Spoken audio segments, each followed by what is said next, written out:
Excuse me. Right then, we are live. So let's have a look at me. Here is my dishevelled look. It's something I've been working on for a while. Hello and welcome to the Irregular Hobby Show. This is episode 3. Today I'll be talking a little bit about some Kickstarters, talking more about the brushes, doing a bit more painting. Probably be a shorter episode this week, half an hour or something like that. By all means, jump on and ask questions and I will answer anything you like. Surprise me. So without further ado, I don't know what the phrase is. I am wicked smart. Let's talk about some Kickstarter stuff. So I am terrible at Kickstarter. Like I'll back it and then I will just forget about it. So here is something I forgot about. So yeah, Bad Squiddo. If you're aware of Bad Squiddo, which I hope you are, Bad Squiddo make awesome miniatures for various different game systems. They're sort of agnostic, can be used with anything. They're also just great miniatures to paint. And generally they're believable female miniatures, so huge fan of that. And the last Kickstarter that Annie did from Bad Squiddo was My Last Sunrise 2, Women of Horror. So, there's a pug there. Amazing. So this was like lots of mummies, witches, witch hunters, vampires, all that kind of stuff. So I've just finished off my pledge. I have, however, missed this little pug. So I'm going to go back and order that. I got myself the Town Guard because I like the look of those. And then what else did I get? I haven't got Turkey Man, but probably should get Turkey Man. So Vampire Peaks, amazing. What else did I get?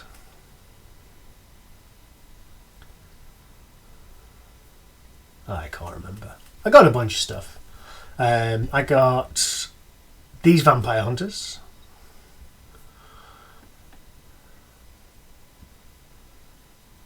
Yeah, Vampire Hunters, the Town Guard, and I got something else that I can't remember. Can't remember what it is now. I could go and look, but I'm not going to. But I definitely bought 3 things with my pledge earlier today. But yeah, a really cool range of miniatures. I really like Death. So I'm tempted to pick Death up again at some point. I quite like this Bounty Hunter as well. Saxophones, I find them a bit creepy, That's just a personal thing. You know, we all have our own problems. I don't like tuner. I don't like saxophones. But yeah, so that's that. So yeah, if you haven't already, make sure you fill in your pledge manager for My Last Sunrise. Is it My Last Sunrise?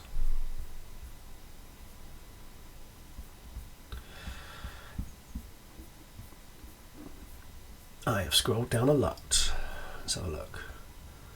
Yeah, My Last Sunrise 2. So, Women of Horror. So yeah, fill in your pledge manager. And if you haven't pledged, by all means, just jump on the Bad Squiddo site and get some, because they're cool. So I saw this announced yesterday. I don't know if it was announced yesterday, but I saw it yesterday. So Warp Miniatures are doing a compendium is the word. So yeah, loads of artwork.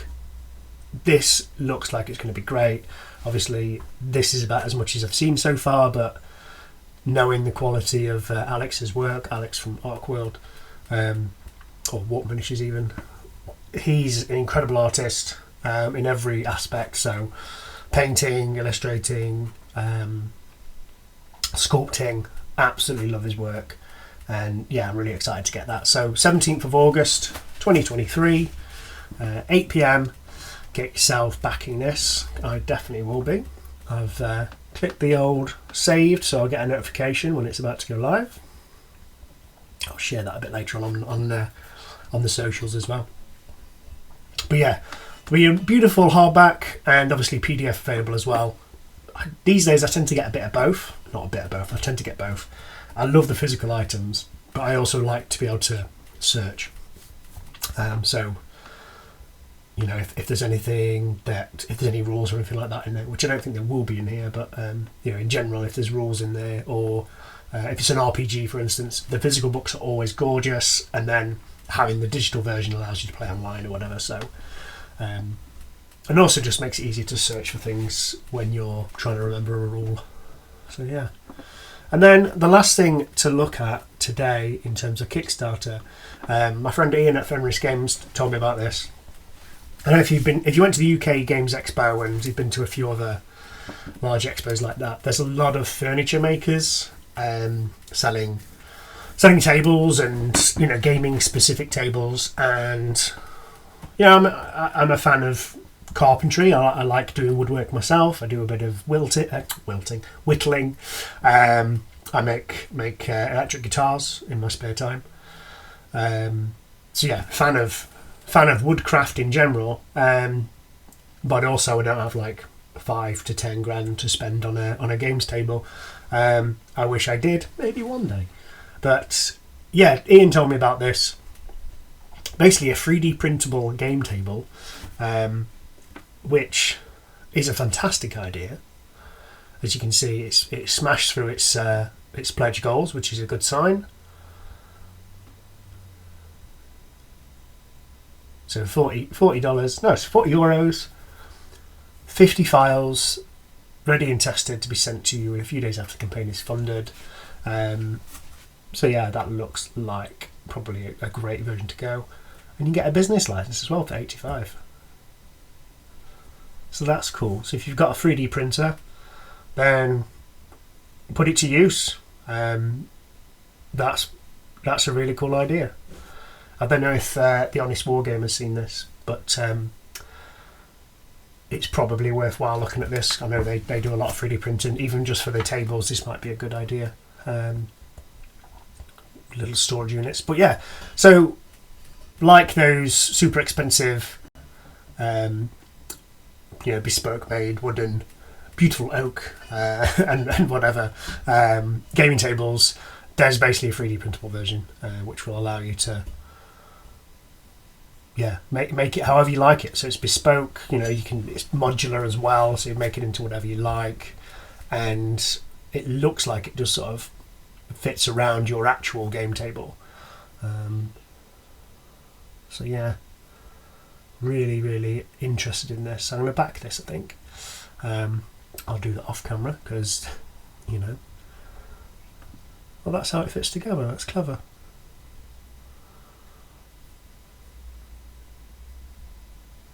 So the only thing I'll need to think about is, oh, look at this. So this is all your little pots and things for knickknacks and your dice, your rules, your pens, pencils, whatever. And then your drinks, more importantly. Little holder for your iPad. That's clever. I like that. And the beauty of this is, like, you can, you know, I'm sure they'll continue to make other components. And, you know, realistically, if you've got some kind of CAD software, you can make your own as well. I like this little dice tower. That's cute. Yeah, so there's about 29 hours left. Whoop. It transforms your regular table. So then again, you don't have to leave it set up permanently. It's modular. You can make as much or as little as you want. You might not want to do a complete surround. You might just want to do some of the edges. But yeah, I think this is really cool. Very, very cool. Ooh. I'm getting carried away now. So yeah, I'm gonna back that. There's not much time left on it. So what is it? 28 hours to go. So be sure to back that if you are interested. I'm sure they'll be available to buy at a later point, but I can't imagine they'll be this cheap. So €40 for more than 50 files. That looks like a good value to me. And yeah, if you have multiple 3D printers and you're a 3D printing business, then a license for 2 years looks like a good deal as well. So I suspect, I don't know if Fenris Games will be selling these. I'll speak to Ian, but I know he's a backer. But yeah, really excited about that. I don't actually have what's the term? I've got a resin 3D printer, like a resin bath one. It's an EPAX, so it's not really suitable for this, but I'm sure I can find someone to do some 3D printing for me. So yeah, I'll be getting on that once this is over, I think. So we are at 1:15 nearly. So let me just have a quick glag at what's going on. Not a huge amount. We like our numbers like we like our budget. Low. So yeah, Gameframe, get on that if you're in the market. In fact, just get on it. I think what a great product. Turning your dining room table into a game table, and also, like, if you're playing something like 40k or any game, any miniature game, just somewhere to put like your dead models or your casualties or whatever, or just your knickknacks, like all your tokens and whatnot, your cards if you use cards in that system. I think this is awesome. And yeah, also having a little dice tower built in if you want. It's so customizable. So that is me rambling about the Gameframe Epic 3D printed game table. I think it's awesome. I'm going to back it, and I think you probably should too if you have €40 knocking around. So what next? Well, last week I did a bit of painting with the Phalanx Synth Brushes, and I'm going to do a bit more today. Let's just go back to there we go. So yeah, I'm going to do some more of that today. Probably not loads, but I just fancy doing a bit of painting. I've not touched this model since last stream, so I just started to do the green of the armour. I might do a bit more of that later on, but I also have some other things that I'm painting. So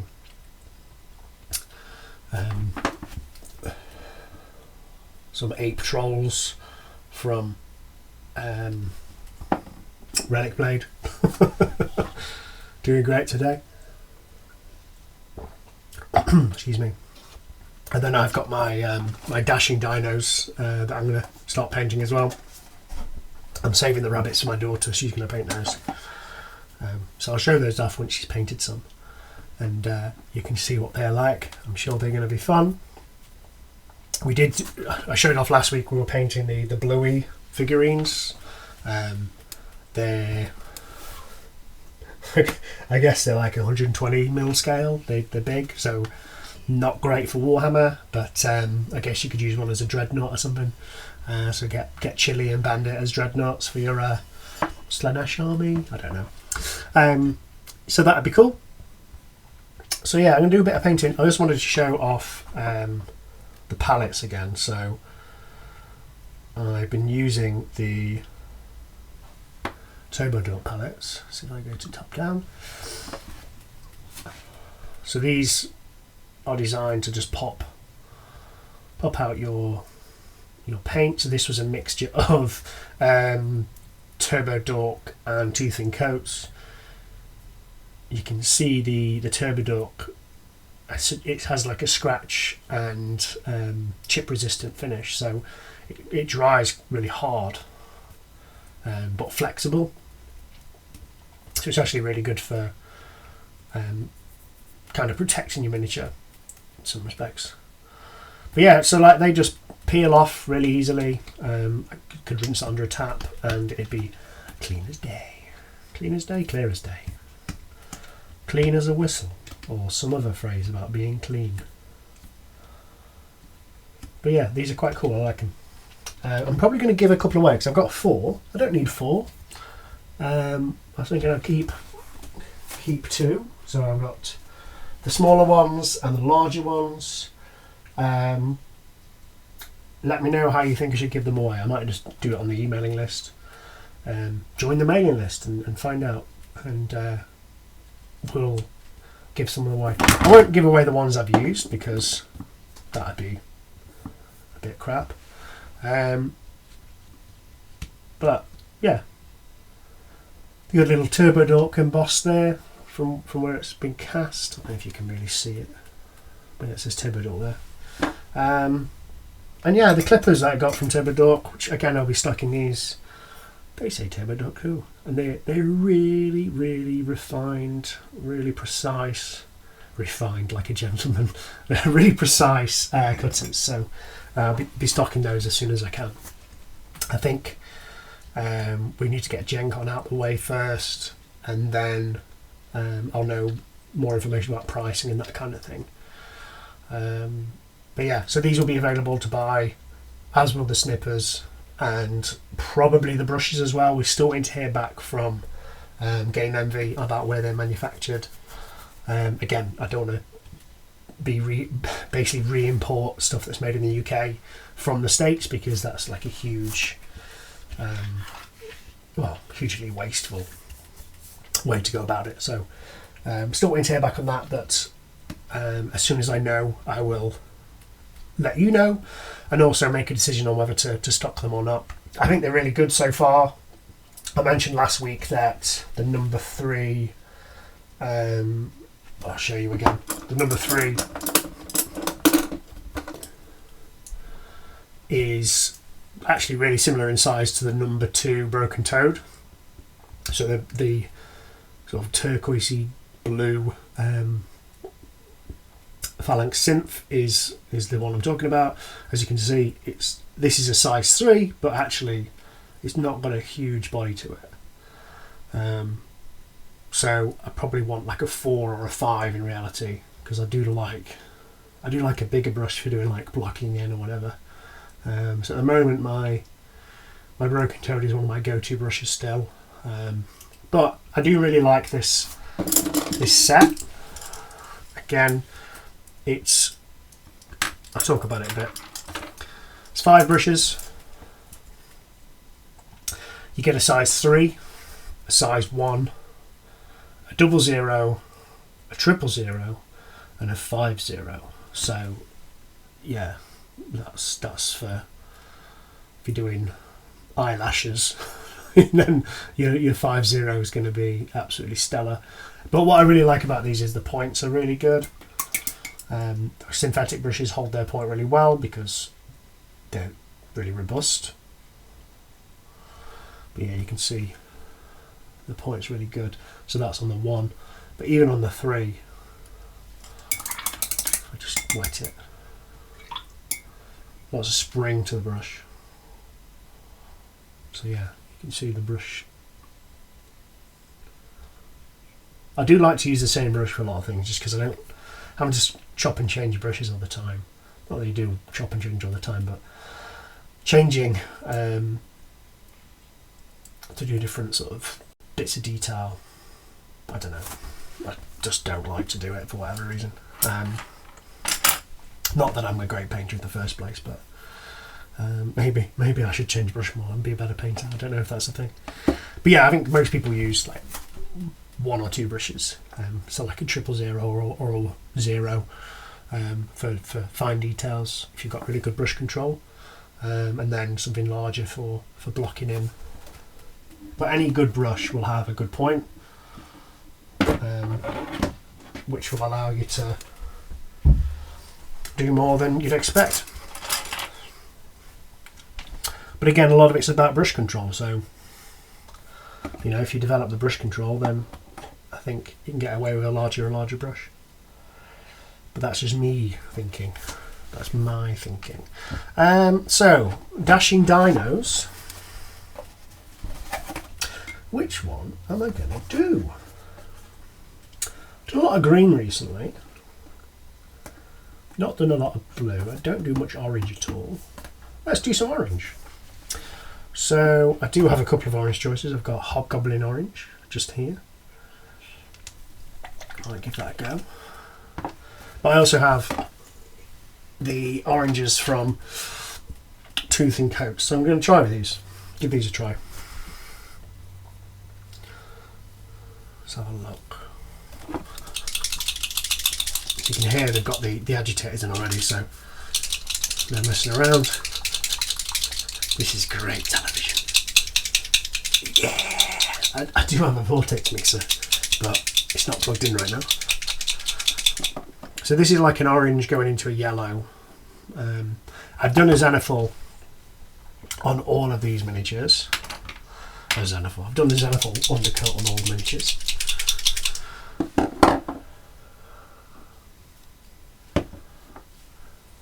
Where's that mini gone?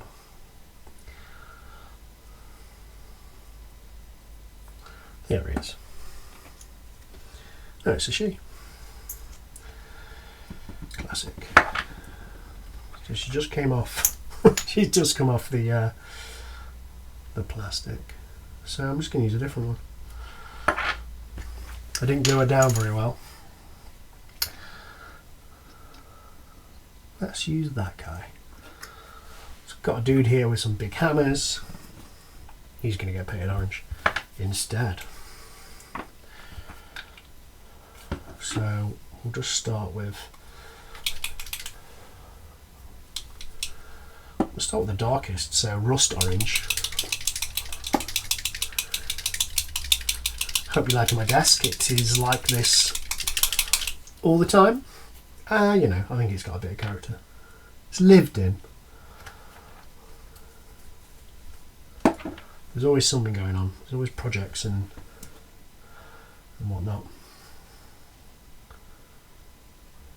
So yeah, orange. See, I've watered this down. You should be able to see my palette. Watered it down, and it's still really opaque. I could water it down further if I wanted to. I'll do a little bit more.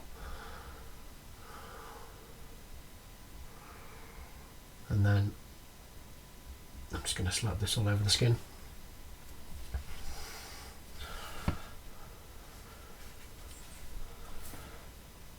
And I need my goggles on because my eyesight's terrible.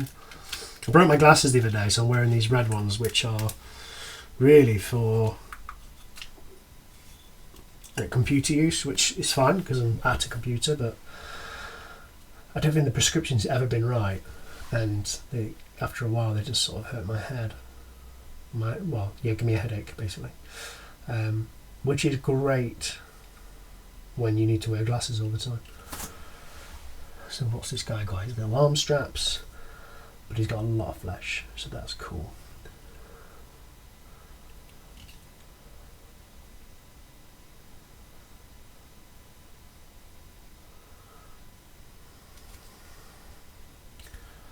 So by being able to control the opacity of the paint through thinning, you can take advantage of the shading that you get from a Zenithal undercoat. That's the theory anyway.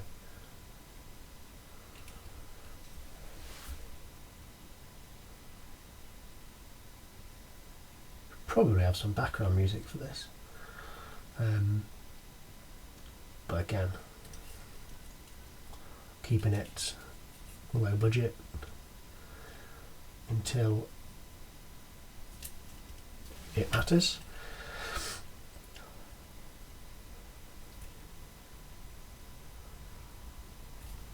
And also, I don't just want any old music, like, I like music, so I wouldn't want it to be shit.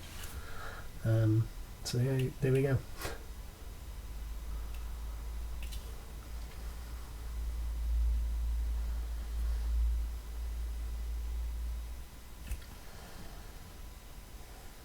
So yeah, I'm really pleased with the coverage so far. Again, I've watered this down or diluted it, so it is transparent, but I'm still getting a good coverage. So this is a bit like painting with a glaze paint, I guess.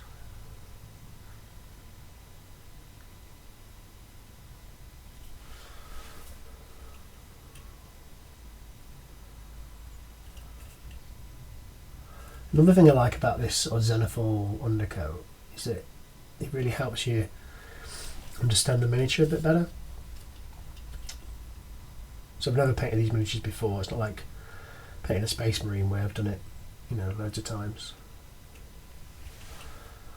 You know, I know what his armour, what's like the rubber undersuit bits, and you know what parts of his backpack should be what.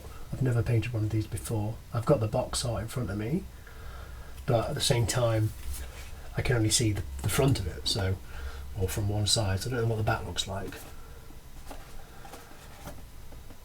That's useful, I use that.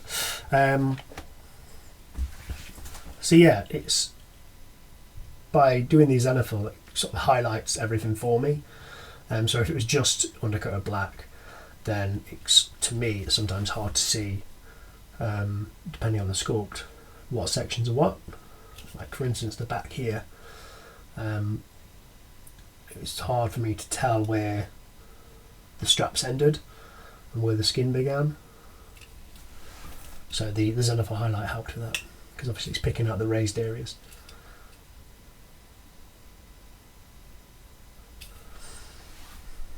Again, I'm no professional painter, but just saying how I see it.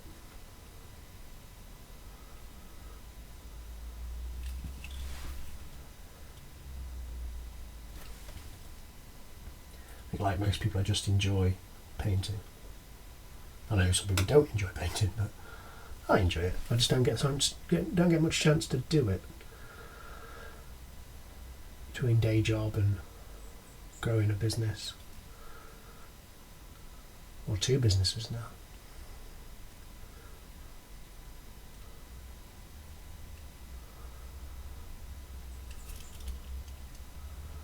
Yeah, so this orange is going on really lovely. I'll do a second coat, I think. I might just do the second coat on the darker areas, and then just, you know, start to build up on the lighter areas. And again, the Zenithal there still showing through really helps determine what colours and shades to use. So I didn't used to do this. I used to just undercoat everything black and then you know, just paint up, but it just takes ages when you're just painting up from black for some colours, orange included. And yeah, I guess you just need to, the Zenithal highlight, or Zenithal undercoat, sort of highlights everything for you straight away. So even just knowing where to put the light or where to paint the light is a big help.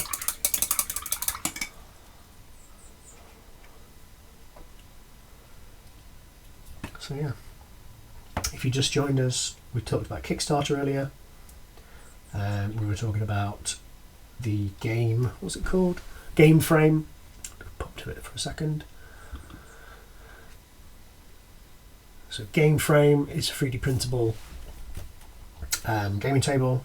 So rather than costing you thousands of pounds to buy a bespoke wooden game table, these are 3D printable bits that you can basically attach to any table, and you'll be able to turn any table into a gaming table, which is cool.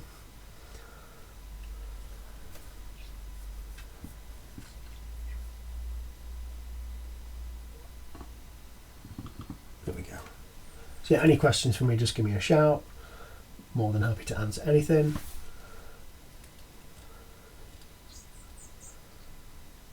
And yeah, just painting a bit of this dino, a dashing dino from Dice Heads and the Zoontails Battle Royale game. Picked this up at UK Games Expo. They were just behind us with their stand. Super nice guys, and the game looks really, really fun. So I picked up the starter pack. And yeah, the minis are, so far, plenty of character. Missed a bit there to pull off.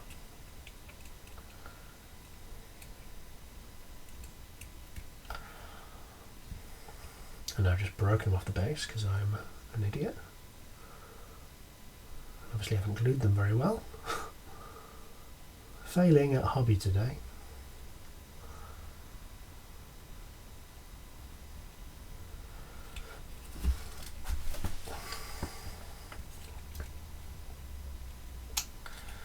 I'll just stick him directly to blue tack. Well, blue tack. It's not blue tack, is it?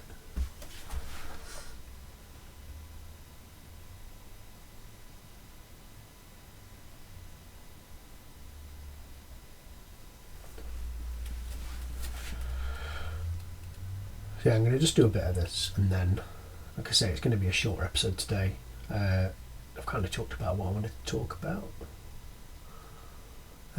Actually, no, one more thing. So, obviously, since the dreaded Brexit, lots of small independent businesses have been affected. You know, we didn't do loads and loads of sales to Europe, but we did probably, I think it was about 20% pre-Brexit. Well, before the Brexit sort of rules actually applied. And then obviously overnight, people weren't able to, well, they were able to buy stuff, but there was so much confusion and lack of clarity over the rules, the orders just stopped.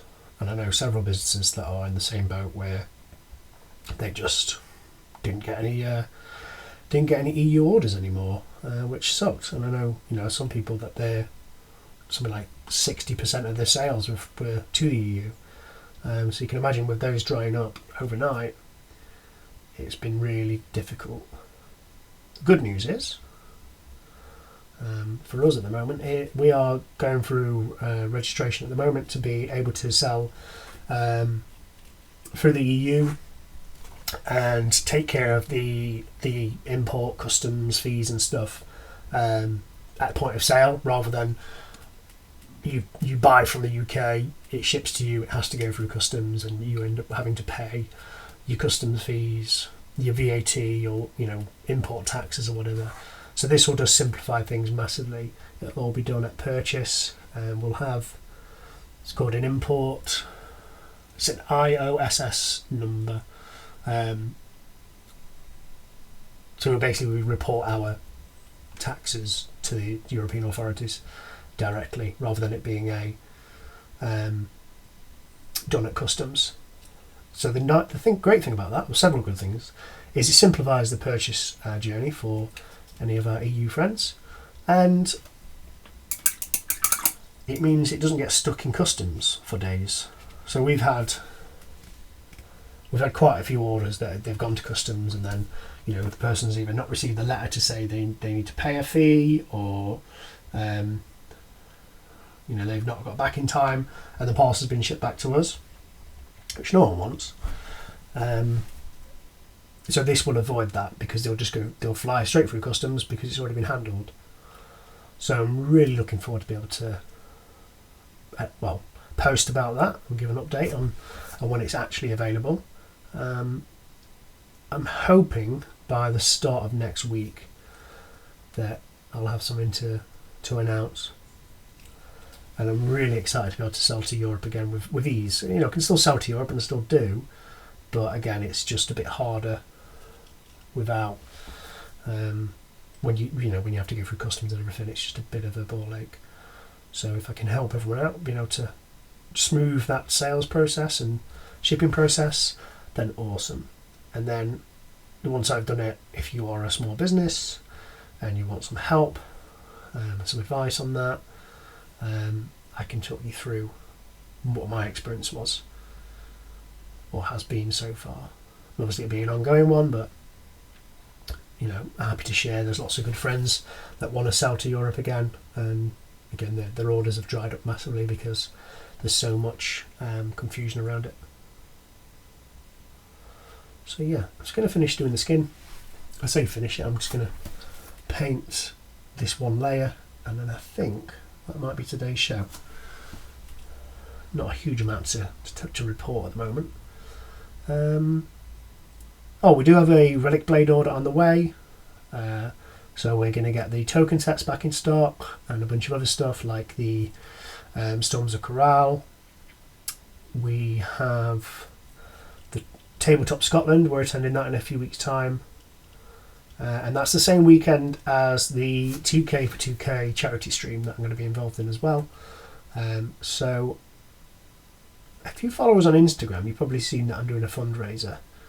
My go-to fundraiser is usually a charity called Framework in Nottingham.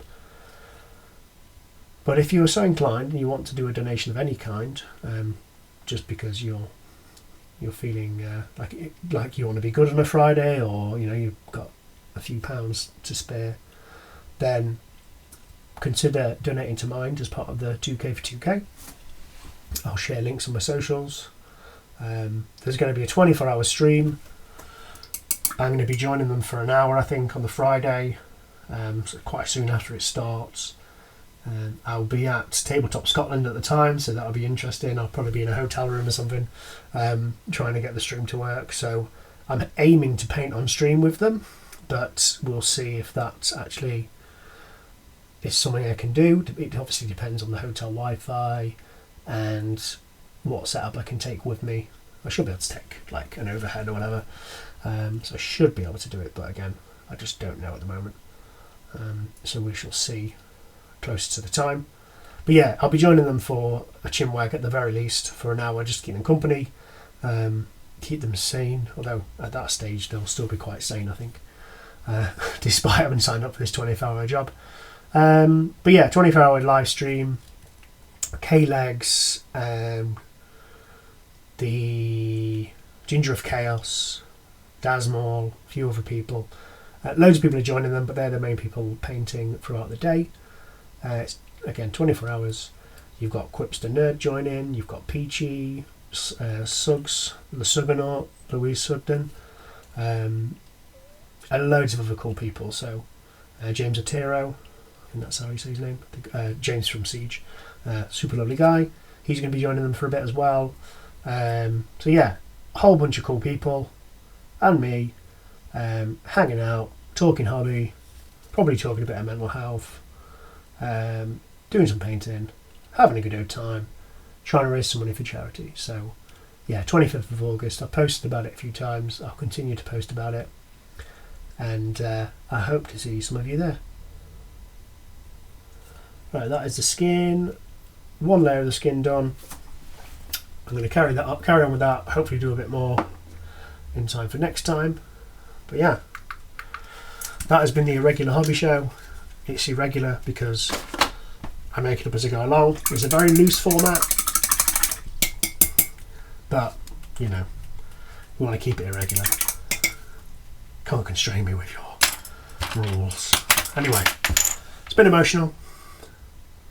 I hope you'll have a great week, and I'll see you next time. Bye.